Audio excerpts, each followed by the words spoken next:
एक बार की बात है, एक गांव में एक औरत रहती थी। उसका नाम कमला था। उसका पति गांव में आलू पराठा बेचा करता था। फिर एक दिन उसकी किसी कारण मौत हो जाती है और कमला अकेली पड़ जाती है। उसके पति ने जितने भी पैसे जोड़े थे वो सब अब खत्म हो जाते हैं। हे भगवान, अब तो सारे जोड़े हुए पैसे भी खर्च हो गए। अब मैं घर खर्च कैसे चलाऊंगी? लगता है अब मुझे ही आलू पराठे की रेहड़ी लगानी होगी, लेकिन मेरे पास सामान खरीदने के तो पैसे ही नहीं है। फिर वो उधार में आलू खरीदने के लिए सब्जी मंडी जाती है। अरे भाई साहब, क्या आप मुझे 10 किलो आलू उधार दे सकते हो? मैं जल्दी आपका पैसा चुका दूंगी। अरे नहीं नहीं, उधार नहीं दे सकता। हर जगह बाढ़ आने की वजह से मंडी में आलू वैसे भी बहुत महंगा हो गया है। कमला बहुत सारे व्यापारियों के पास जाती है, लेकिन उसे कोई भी उधार में आलू नहीं देता। फिर वो परेशान होकर गांव वापस लौट रही होती है।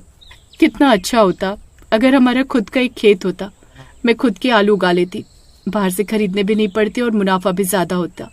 तभी कमला की नजर एक खंडहर के आगे खाली पड़ी जगह पर पड़ती है। वो जगह बहुत उपजाऊ दिख रही होती है, खेती के लिए एकदम सही।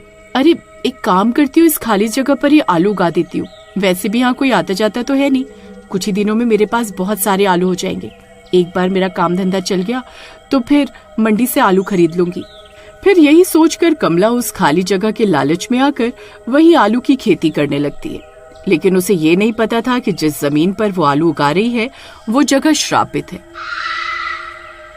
फिर कुछ ही दिनों में बहुत सारे आलू उग जाते हैं, लेकिन कमला जब भी कोई आलू तोड़ती तो आलू की जड़ में खून लगा होता। अरे ये खून कैसा है? जब भी कमला कोई आलू तोड़ती तो उसकी जड़ से खून आने लगता। हे भगवान, ये क्या चक्कर है? हर आलू के साथ खून क्यों आ रहा है? अरे छोड़ो, कोई बात नहीं, इन्हें अच्छे से पानी से धो दूंगी, किसी को क्या ही पता चलने वाला है। फिर कमला खेत के सारे आलू तोड़कर अपने घर ले आती है और उन्हें पानी से धो लेती है। फिर अगले दिन से वो आलू पराठे की रेहड़ी लगाना शुरू कर देती है। आलू पराठा खा लो, 5 रुपए में 2 आलू पराठा, आओ आओ जल्दी आओ, सबसे सस्ता यही पाओ। इतना सस्ता आलू पराठा देखकर उसकी दुकान के आगे लाइन लग जाती है। अरे वाह वाह, आज तो मजा ही आ गया, इतने सारे लोग, वाह वाह वाह। फिर आसपास की रेहड़ी वाले सोच में पड़ जाते हैं कि ये इतना सस्ता आलू पराठा कैसे बेच रही है।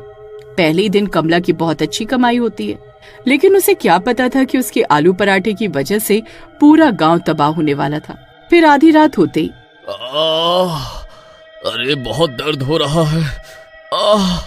अरे क्या हुआ जी? अरे यार, 5 रुपए के 2 आलू के पराठे खा लिए, तब से पेट में बहुत दर्द हो रहा है। तभी सुरेश के शरीर का तापमान बहुत बढ़ जाता है और उसका चेहरा लाल हो जाता है। तभी उसके दांत और नाखून लंबे होने लगते हैं। अरे नहीं, ये क्या हो रहा है?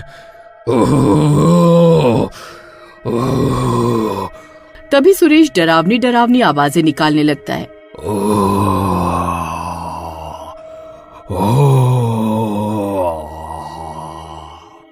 अरे कमबख्त, ये कैसी डरावनी डरावनी आवाजें निकाल रहा है? हे भगवान, ये नहीं क्या हो रहा है? तभी सुरेश देखते ही देखते भूत बन जाता है।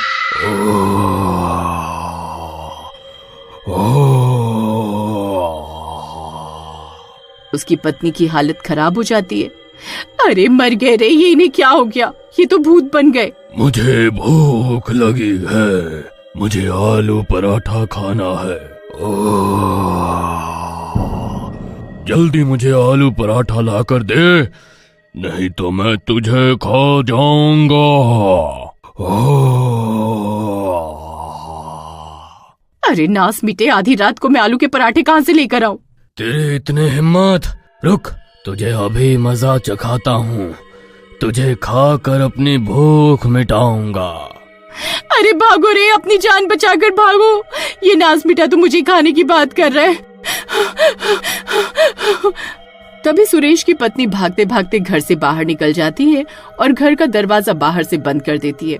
तभी वो देखती है कि और भी औरतें चीखती चिल्लाती अपने अपने घरों से भाग रही हैं। अरे क्या हुआ बहन, तुम भाग क्यों रही हो? अरे बहन, पता नहीं अचानक से मेरे पति को क्या हुआ, उन पर किसी भूत का साया हो गया और वो मुझे खाने को दौड़ पड़े। मैं बहुत मुश्किल से अपनी जान बचाकर भागी हूँ। पता नहीं जब से आलू पराठा खाकर आए हैं तभी से बेकी बेकी बातें कर रहे हैं। तभी वहाँ और भी औरतें आती हैं। उन सब के पति भी पराठा खाने के बाद भूत बन चुके थे। खोल दरवाजा, मुझे भूख लगी है, खोल दरवाजा, खोलो दरवाजा खोलो। मुझे आलू पराठा खाना है। हाँ। वो सभी भूत अपने अपने घरों में कैद थे और खिड़कियों से गुर्रा रहे थे। सभी की पत्नियां एक साथ इकट्ठा हो जाती हैं और पड़ोसन की छत पर जाकर छुप जाती हैं और पूरी रात वहीं छुपी रहती हैं। वो भूत पूरी रात दरवाजा तोड़ने की कोशिश करते हैं लेकिन नाकाम रहते हैं। तभी सुबह होने पर सुरेश के घर दूध वाला आता है। दूध ले लो, दूध वाला। अरे आज सुनीता भाभी दरवाजा क्यों नहीं खोल रही? सुनीता भाभी, अरे दूध ले लो। अरे ये दरवाजा तो बाहर से बंद है। एक काम करता हूँ, दरवाजा खोलकर दूध अंदर रख देता हूँ। अगर बाहर रख कर जाऊंगा तो गली के कुत्ते सारा दूध पी जाएंगे। फिर दूध वाला दरवाजा खोल देता है। तभी उसकी आंखें फटी की फटी रह जाती हैं। सामने भूत खड़ा होता है। अरे मर गए रे। अरे अरे ये क्या चीज है भाई? अरे भूत जी, मैं तो दूध देने आया था। अरे मुझे माफ कर दो। फिर दूध वाला दूध के कनस्तर वहीं फेंककर वहां से उल्टे पैर भागने लगता है।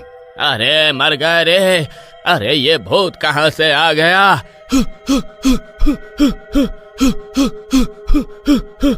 अरे नहीं, ये दूध वाले ने तो दरवाजा ही खुला छोड़ दिया, अब क्या होगा?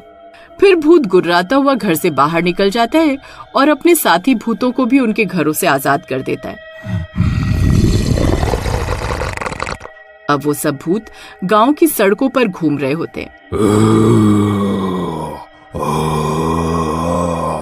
अरे सुनीता बहन, अब क्या होगा? ये कमबख्त सारे भूत तो आजाद हो गए। तभी कमला भी अपनी रेहड़ी लेकर घर से निकल पड़ती है। कल तो मजा ही आ गया, बस आज भी कल जितनी कमाई हो जाए तो मजा आ जाएगा। फिर कुछ देर में कमला भी अपनी जगह पहुंच जाती है और रेहड़ी लगाकर ग्राहकों को आवाज देने लगती है। आओ आओ, आलू पराठा खाओ, 5 रुपए के दो, इतना सस्ता और कहीं नहीं मिलेगा, जल्दी आओ और जल्दी पाओ। तभी वो सारे भूत कमला की रेहड़ी के पास आ जाते हैं। उन्हें देखकर कमला के होश उड़ जाते हैं।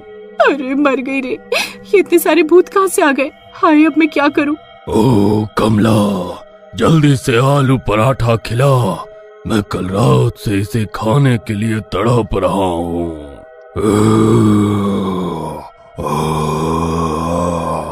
हाँ हाँ, जरूर भूत जी, मैं अभी आप सबके लिए पराठे बना देती हूँ।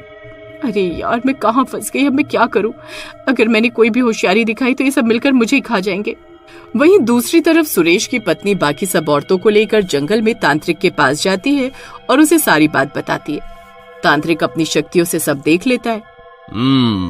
ये सब उस कमला के लालच की वजह से हो रहा है। उसने सबको श्रापित आलू खिलाए हैं, जिसकी वजह से सब लोग भूत बन रहे हैं। तुम औरतों को मेरा एक काम करना होगा। फिर तांत्रिक उन औरतों को अपनी तरकीब के बारे में बताता है। वहीं दूसरी तरफ भूत कमला की रेहड़ी पर पराठे बनने का इंतजार कर रहे होते हैं। कमला, जल्दी पराठा बना, नहीं तो तुझे ही खा जाएंगे। आज का दिन ही खराब है, एक तो बोनी भी नहीं हुई, ऊपर से नास पीटे भूत फ्री का खाना खाने आ गए। तभी वो औरतें दबे पांव आती हैं और कमला की रेहड़ी के पास रखी आलू की बोरी को उठाकर भागने लगती हैं। भूत ये देखकर हैरान रह जाते हैं। बेवकूफ औरत, ये आलू की बोरी कहाँ लेकर जा रही है? रुक। अरे सुनीता बहन, जल्दी भागो, ये कमबख्त भूत हमारे पीछे ही आ रहे हैं। अरे मैं तो लुट गई, बर्बाद हो गई, मेरे तो आलू ही चोरी हो गए। फिर कमला भी उन औरतों के पीछे भागने लगती है। फिर वो सब औरतें भागती हुई तांत्रिक के पास पहुंचती हैं। वहाँ तांत्रिक ने हवन तैयार किया होता है, उसमें आग जल रही होती है। तांत्रिक बाबा, आपके कहने पर हम सारे आलू ले आए हैं। बहुत बढ़िया, जल्दी से ये सारे आलू इस हवन कुंड में डाल दो। फिर सुनीता आलू की बोरी को हवन कुंड में डाल देती है। आलू जलते ही वो सारे भूत तड़पने लगते हैं। अरे ये तूने क्या कर दिया?